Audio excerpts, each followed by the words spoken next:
This ninja stole the mysterious briefcase from under the noses of two gangsters in just 3 seconds.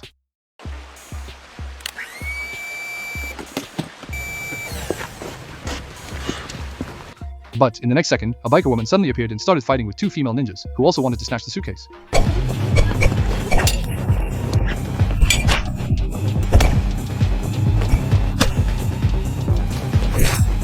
At this moment, the assassin who had been lurking nearby finally made a move, playing the role of the mantis stalking the cicada, unaware of the oriole behind. In the ninja world, achieving the goal by any means necessary is the norm, with no regard for so-called martial ethics. But for over 1,000 years, the non-governmental organization of ninja assassins has been secretly protecting Japan. They train ninjas who come and go without a trace, enabling these assassins to carry out those highly secretive and challenging missions that cannot see the light of day. On this day, the ninja Jinping received a mysterious package. After confirming no one was around, she immediately picked up the package, closed the door, and placed the black bag inside on the table.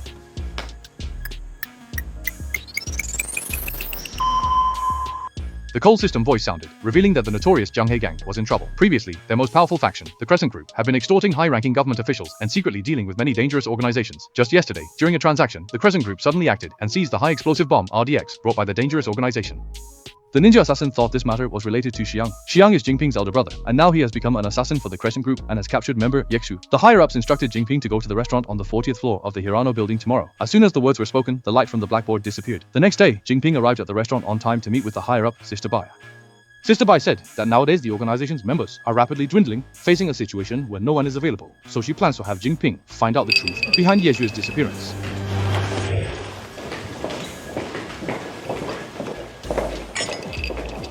The waiter immediately brought a computer, and Sister Bai began to introduce. Sojiro is the leader of the Crescent Group, and once he sets his sights on something, he will stop at nothing to get it. Previously, the organization sent people to infiltrate the Crescent Group to gather intelligence, but they all failed. 3 years ago, Naoya joined the Crescent Group and co-led with Sojiro's son, Sosuke. Under the leadership of these two, the Crescent Group developed rapidly.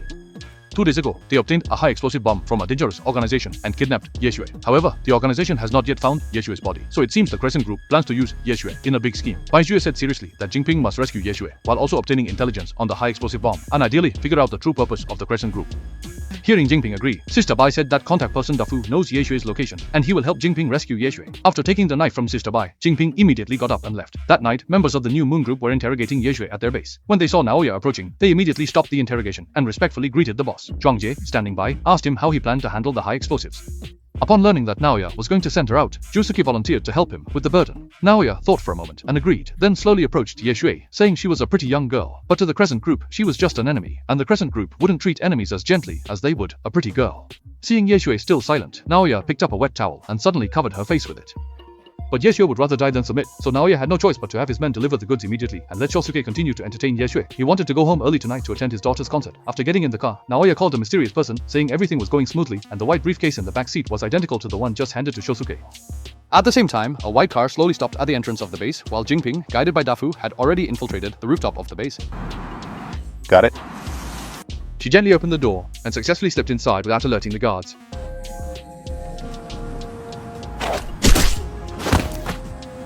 She made her way to the swimming pool, deliberately creating noise before hiding in the darkness. While the guard was distracted, she knocked him out with a single blow. Another guard was instantly alerted. Jinping quickly walked over to Yexue, cut the hemp rope, and informed Daifu to wait at 1 o'clock. After receiving the message, Daifu immediately took action. Jinping gently woke the barely conscious Yexue and then injected her with a mysterious drug, which finally gave Yexue the strength to stand up. But the next second, the alerted guards all rushed in. Jinping didn't waste any words and immediately charged at them, engaging in a fight. The small fry were no match and soon fell one after another. Jinping informed Daisuke of the situation, but suddenly noticed Yexue sprinting towards the office. Yexue kicked over a guard and immediately started to teach Shosuke a lesson. Shosuke, being weak in combat and cowardly, ran away when he saw the situation was unfavorable. He fled all the way to the rooftop with Yexue in hot pursuit. Shosuke intended to use the high explosive bomb to bargain for his life, but secretly pulled out a dagger to launch a sneak attack. Although Yexue dodged the dagger, she was knocked to the ground and fell into a disadvantageous position.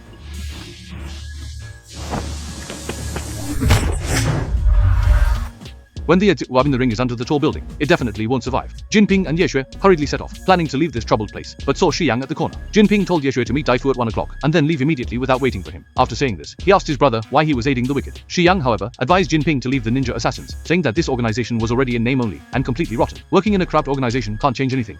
Therefore, Xiang left the ninja assassins and joined the Crescent Group, where he could decide what to do himself. Xiang immediately invited Jinping to join and build a true utopia together. But how could Jinping possibly agree? The two of them couldn't agree. and immediately started fighting. Shi Young's dagger was as fast as lightning and struck at Jinping's vital points from tricky angles. Jinping intended to create distance to leverage the advantage of his short sword, but Shi Young didn't give him the chance, staying close and engaging in close combat. He said the bureaucratic system of the ninja assassins killed Sayuri. Hearing the name of his deceased beloved, Jinping was instantly enraged and charged forward with his short sword.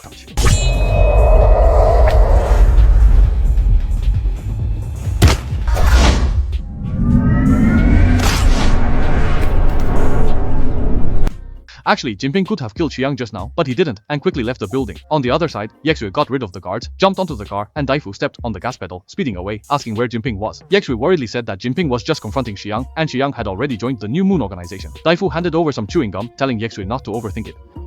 But just then, a biker woman suddenly jumped onto the car and started grabbing the briefcase. Yexue reacted quickly, shutting the car door and holding onto the case tightly.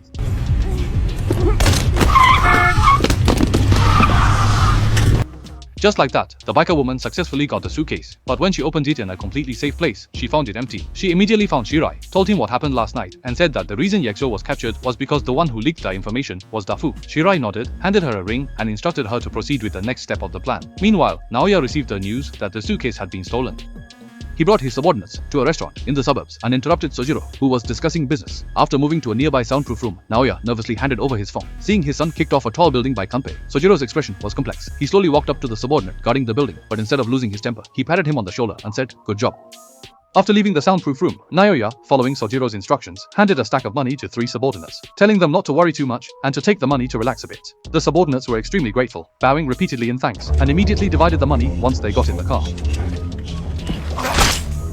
The subordinates in the other car were scared out of their wits, but couldn't start the car no matter what. Naoya gestured for him to roll down the window and handed over a phone.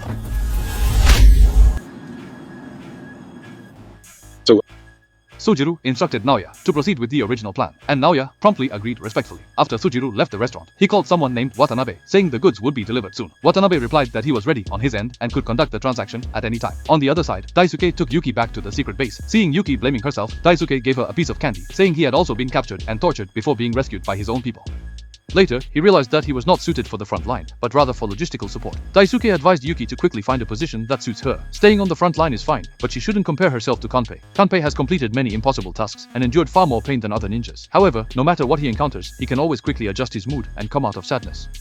In a previous mission, Sayuri had an accident and died. Everyone thought Kanpei would take a break or even retire, but Kanpei didn't rest for a single day. His inner strength is greater than anyone's. Just as the words were spoken, Kanpei suddenly returned to the base, saying he had found the whereabouts of the suitcase. The 3 immediately took action and went to a dam. Kanpei told Yuki to stay in the car, while he and Daisuke took the equipment and headed towards the dam. At this moment, inside the dam, a masked man holding a suitcase approached Watanabe, and inside the suitcase were the highly sought-after high-explosive bombs. Watanabe excitedly picked up one of the bombs and told his subordinates that these bombs were specially made. When not in use, they are colorless and odorless like water, but once ingested, they turn a person into a human bomb. Let's use our lives to uphold true peace! However, the next second, the lights in the dam suddenly went out, only to come back on a few seconds later. Strangely, the suitcase had disappeared. Watanabe shouted for his men to search for it, but they all stood still, as if they hadn't heard. The one who stole the suitcase was Kanpei. After handing the suitcase to Daisuke, he returned to the dam to handle some matters, but encountered the masked man looking for the suitcase. The masked man directly attacked, swinging an axe wildly, but Jinping skillfully dodged all of it. Jinping didn't want to kill, but the masterman wouldn't give up, so he had to draw his knife and cut the opponent's carotid artery. On the brink of death, the masterman decisively took out the liquid high-explosive bomb. The movie shows Dafu being stopped by 2 female ninjas, followed by the opening scene. However, the biker woman does not fight with Yexue, but takes off her helmet. Yexue just recognizes the biker woman as Sayuri, but the next second, gunshots suddenly ring out. Jinping quickly throws a smoke bomb for cover, and Dafu drives away at top speed, taking the injured Sayuri and others off the avenue.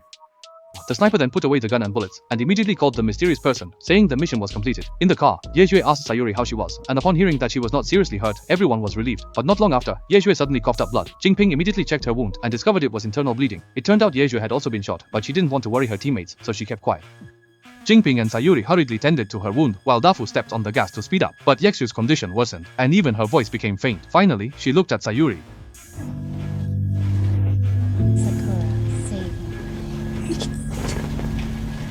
As soon as the words were spoken, Yexu stopped breathing. No one expected the prison incident to end like this. Back at the base, the doctor examined Sayuri's wound again and applied medicine. Since Sayuri had a mission to carry out, she could take 3 pills, and then the doctor handed her a bottle of medicine, asking her to give it to Jinping.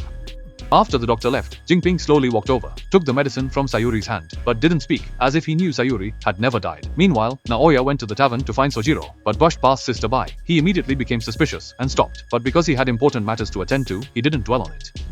After meeting the boss, Naoya presented the information on the floor, saying that Jinpei approached him, hoping to join the Crescent group and asking Sojiro for a chance. After carefully reviewing it, Sojiro gave Naoya a look. Naoya immediately understood and asked if he could handle it himself if Jinpei refused to join the Crescent group. In response, Sojiro grabbed the bartender and started hitting him, then walked over to Naoya to adjust his suit.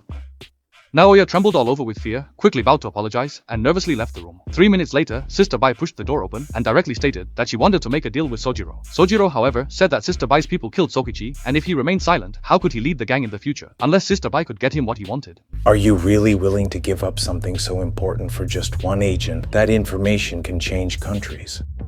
Sister Bai clearly told Sojiro that it is the people who can change this country, not intelligence. However, Sojiro, with an expressionless face, said that intelligence and weapons have always been tools to remind the people who the boss is. He doesn't want to deal with naive people. Seeing Sojiro about to leave, Sister Bai quickly compromised, saying she would give him what he wants. That night, Jinpei braved the wind and snow to arrive alone in front of a temple where Yayoi had been waiting for a long time. Upon learning that Sayuri was still alive, he wasn't very shocked, but was genuinely happy for Jinpei and Sayuri. Yayoi asked him why the ancestors of ninjas lived, and before Jinpei could answer, he continued by saying he would stake his life to bring change to this country, in exchange for a better and brighter future for everyone. But Jinpei said that no one asked Yang to sacrifice in Nasi Daishong, and sacrificing one's life doesn't necessarily make the country better. Losing hope for the future is the reason Yang gave up his life. You're still so naive. What about those people you left behind? Ye Yang did not answer, but silently walked forward, disappearing into the darkness. Jinping stood there, thinking for a long time, before returning to the base to prepare the next step of the plan. But as soon as he opened the door, he found the sofa empty. The next second, a person in black suddenly rushed out from the side, and Jinping could only hastily defend himself. Although he had no weapon, he had years of experience and solid basic skills. Just as Sister Bai and her secretary arrived at the base, the 3 of them together defeated the attacking person in black. Sister Bai told Jinping that just now, the Crescent group obtained the latest intelligence, learned the exact location of the base, and immediately took action. They came to the base, took the briefcase, and kidnapped Sayuri, and it was Big Axe who leaked the information to the Crescent group. Jinping picked up a short knife and asked Sister Bai what exactly the Crescent group wanted. Sister Bai said that Sojiro wants revenge for his son, and naturally wants Jinpei's life. Seeing Jinpei insist on going, Sister Bai immediately restrained him, saying that he was covered in injuries, and if he insisted on rescuing Sayuri, there would be only one outcome. But Jinpei was determined. Even if the ninja organization didn't provide support, he had to go. Perhaps moved by Jinpei, Sister Bai handed him the short knife again, told him Sayuri's location, and urged him to come back alive. Jinping immediately set off to the port dock. He took out a medicine bottle and swallowed a painkiller. Gradually, 4 men in black appeared. Jinping did not draw his sword, but obediently put on the helmet they gave him, knowing he couldn't fight his way through. But the next second, anesthetic gas suddenly emerged from the helmet. When Jinping woke up again, he found himself tightly bound to a chair, and the fat man beside him pushed him directly into the water without a word. Naoya slowly stepped forward and asked Jinping if being betrayed felt good, but Jinping didn't answer and kept asking about the whereabouts of Xiao Baihei. Naoya's patience gradually wore thin. He loudly told Jinping that society has rules, and it's understandable that Jinping, who hasn't studied much, doesn't know them, but today he must learn. With that, Naoya took a pair of scissors and walked over to Dafu, instructing him to stab Jinping with the scissors. The Big Axe struggled a lot, but had no choice but to comply. What are you going to do now? Are you going to kill him?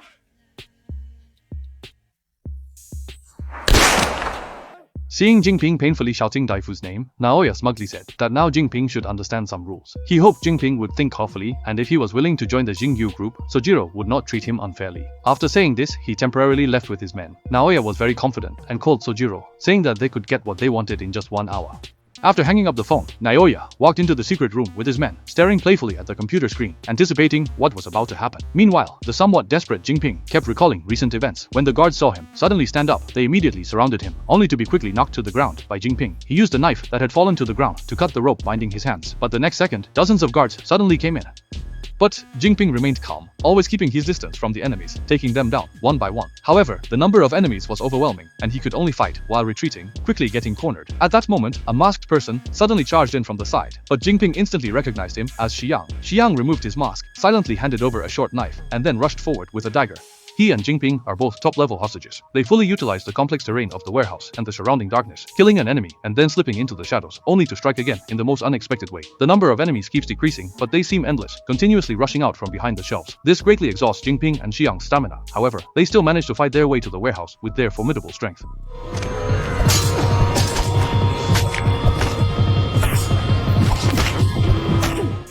After the two rushed into the cold storage, they joined forces to kill the guards there and finally reached the tower where Sayuri was held. The next second, a ninja lurking in the dark suddenly drew a blade. Fortunately, with Sayuri's warning, Kyohei was not injured. Naoya frankly admitted that Kyohei and Toyo are exceptional experts. He hopes both of them can join the Shingyu group and become the backbone of the gang. Like other legitimate large enterprises, the Shingyu group will offer them a special salary contract. And if others in the gang are dissatisfied, Naoya will handle it. Seeing that they did not respond, Naoya understood Kyohei and Toyo's intentions.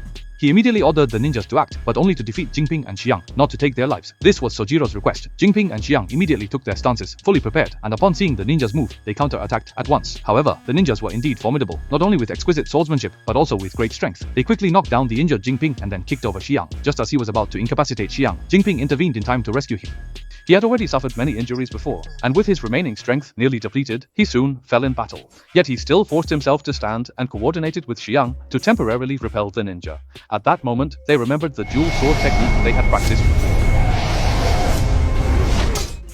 The two worked seamlessly together, and under a fierce and rapid attack, the ninja gradually fell into a disadvantage and was finally pierced through the heart by Kyohei and Juyo. Kyohei staggered towards Sayuri, while Juyo headed towards the secret room. Inside the secret room, Naoya was flipping through the ledger when suddenly a strange noise came, and turning his head, he saw his subordinate lying in a pool of blood. He knew this was Shiyu's doing, and asked if he wanted a drink, politely inviting him to sit down. Seeing Shiyu actually sit on the chair, Naoya coaxed him, saying they could continue to cooperate in the future, while secretly taking out a lethal drug from his pocket. However, Shiyu had already seen through his intentions, grabbed Naoya's hand, forcefully broke his right hand and right leg, then injected the lethal drug into his body, leaving without looking back. On the other side, Jinping had already rescued Sayuri, but both of them were seriously injured and could only support each other as they slowly left. Just then, Sojiro suddenly rushed out and kicked Sayuri unconscious. Jinping drew a short knife and forced himself to charge forward, but Sojiro caught his flaw and beat him fiercely. Sojiro picked up the short knife that had fallen to the ground, slowly walked up to Jinping, and without hesitation, slashed down. Unexpectedly, Jinping caught the blade with his bare hands, forcibly stopping the heavy strike.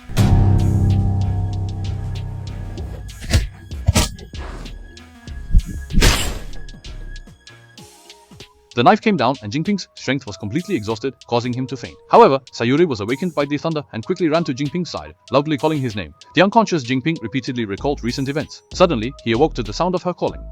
Looking at the flames so close, Jinping finally felt relieved and tightly embraced Sayuri. Then they struggled to their feet, supporting each other as they walked into the pouring rain of the dark night. The film ends here. The movie, Ninja Assassin 49, uses the rescue mission as a storyline, unraveling the deep game of justice and ambition, loyalty and betrayal. The film combines the secretive ruthlessness of traditional ninjas with the scheming of modern gangs, using a series of plot twists to explore the individual struggle between a decaying system and extreme ideals. Daisuke never betrayed the organization from start to finish. The one controlling everything behind the scenes is Shirai. He created the illusion of Sayuri's death, claiming that the person who betrayed Kyohei was Daisuke, with the core aim likely being to collaborate with Sojiro and gain wealth. Naoya thought he could control everything, but in the end, he suffered the consequences. Only Kyohei remained true to the ninja's original intent, holding on to the belief of protection despite the loss of his beloved, betrayal by companions, and the decline of the organization. Overall, the film's plot is average, but the action scenes are commendable. That concludes today's commentary. Thank you for watching, and see you next time.